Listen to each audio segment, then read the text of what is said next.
So let's talk about our NFL comparisons for our three draft picks that we just got over the last 2 days. We got Shamar Stewart, Demetrius Knight Jr., and Dylan Fairchild. Which I do want to say for Dylan Fairchild, he did go ahead and actually rank as the best pass blocker out of all the offensive linemen in the draft with an 89.2 pass blocking grade. He also did not allow a sack at Georgia in the last 2 years. So he was an absolute monster animal. Really good player at Georgia. Now, obviously, his draft wingy isn't looking the best when it comes to his draft profile and who they say is what his strengths and weaknesses are and him as a player. But at the end of the day, that really means absolutely jack nothing if you think about it, because there's a lot of players throughout history who was taken in day 2 or day 3, and the draft prospect profile doesn't look that good. But then they end up becoming good players, because we learned scouts a lot of times don't know what the heck they're talking about. Or else we wouldn't have Alvin Kamara be a 4th round pick. We wouldn't have Dak Prescott be a 3rd round pick. Right? So let's talk about Fairchild real fast, because this is an easy NFL comparison. His comparison is Alex Kappa. Now, Alex Kappa, in this later part of his years, really did suck. I think a lot of it was because of the failure of Frank Pollock.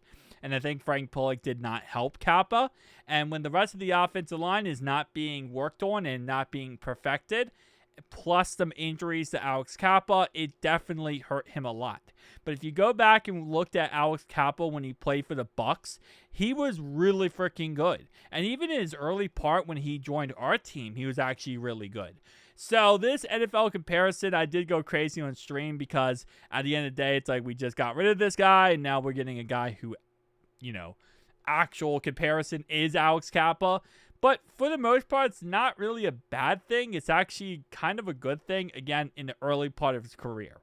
Now, again, this is a player who they did say that he's going to need a couple years of working on his strength before he becomes a true starting guard. We're most likely going to have to try to see if he can become a starter right away, which is going to be difficult. But I guess we'll find out on him. But Alex Kappa, we already know who that is. Demetrius Knight, his NFL comparison is Duke Riley. Now, you might say, Duke Riley who? Because I said that same thing in the stream. So this is Duke Riley. Duke Riley he's currently not on an NFL team. I believe he's on someone's practice squad. But he actually has had a very good long career. He played with the Atlanta Falcons and then went ahead and played for the Philadelphia Eagles, the Miami Dolphins, for the rest of his career. So he did have a very good lengthy career. Across the board, it doesn't look like he was ever like a true superstar player, but he was a good, consistent backup that, got a lot of good snaps. I mean, played 10 games, 6 games his rookie season, played 12 total, but he did start 6 of them, started 10, didn't really start a game until 2020 where he started 8, 3, 2, 5, 2. And again, across the board, not really, a player you look at and think, well, this is the best pick ever. But, I mean, again, this is just his NFL comparison. But, again, not the worst thing in the world. And I think it looks like he was a 3rd round pick in 2017. So, ironically enough, we picked Demetrius Knight in the 2nd round.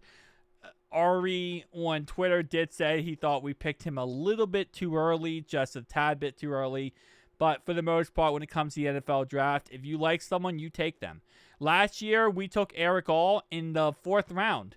According to what we understood, according to reports from the Bengals, they were willing to take Eric All in the 3rd round. There was a chance we weren't going to take Jermaine Burton last year, and we were going to take Eric All in the 3rd round instead of taking Jermaine Burton. We ended up taking him in the 4th round instead of the 3rd round, but there was a chance we were going to take Jermaine Burton and not take him at all and take Eric All. So you want someone, you take someone. That's pretty much how the NFL draft goes. At the end of the day, how the player develops and how you develop the player and get them to a certain degree will dictate how good they are in the NFL, right? So 5 years down the line, we're talking about a player who's a starter, who's playing at high level, who's doing everything you need him to do, you don't really think back and think, oh, we could have had this guy in like the 4th round instead of the 2nd round, right? You really don't think about that. Shamar Stewart's NFL comparison is Keion White. Now, again, this is someone you might say who, but you might not. He's actually the Patriots defensive end, and he's actually a pretty dang good player. Played for the last 2 years. He was a 2nd round pick by the Patriots in 2023. He had 5 sacks last year. He had 1 sack this year. Really took off last year. Played a majority of the year. So really nice to see that he's actually a very good player that they're giving an NFL comparison to. Pass rushing grade 76.7. Run defense grade that. Again, keep in mind, these are just comparisons and not like we're saying this is a 1-for-1 how good the guy actually is. But this is like if you had to compare him to someone in the NFL, this would be his thing. So again, across the board, I am trying to keep a very positive attitude, very positive mindset going into this. I do have a lot of faith in pretty much all of our positional coaches now that we got new ones. So we have a new defensive line coach, a new linebacker coach. We do, of course, have a new offensive lines coach in Scott Peters. So, you know, these are all positions that we took that, again, will really impact to see how good our new coaches are based on the picks we got. We got a new offensive line coach. We took a guard. And again, Fairchild also played left guard and right guard in Georgia. We also took, linebacker. We got a new linebacker coach. Got an edge rusher. We got a new defensive line coach. So we're going to find out very quickly how good our new positional coaches are. And they're going to have a lot of work on their hands. But you know what? This is going to be a very interesting and very pivotal season. So let's go, guys. Hoo-day! I'll be live tomorrow at 12 p.m.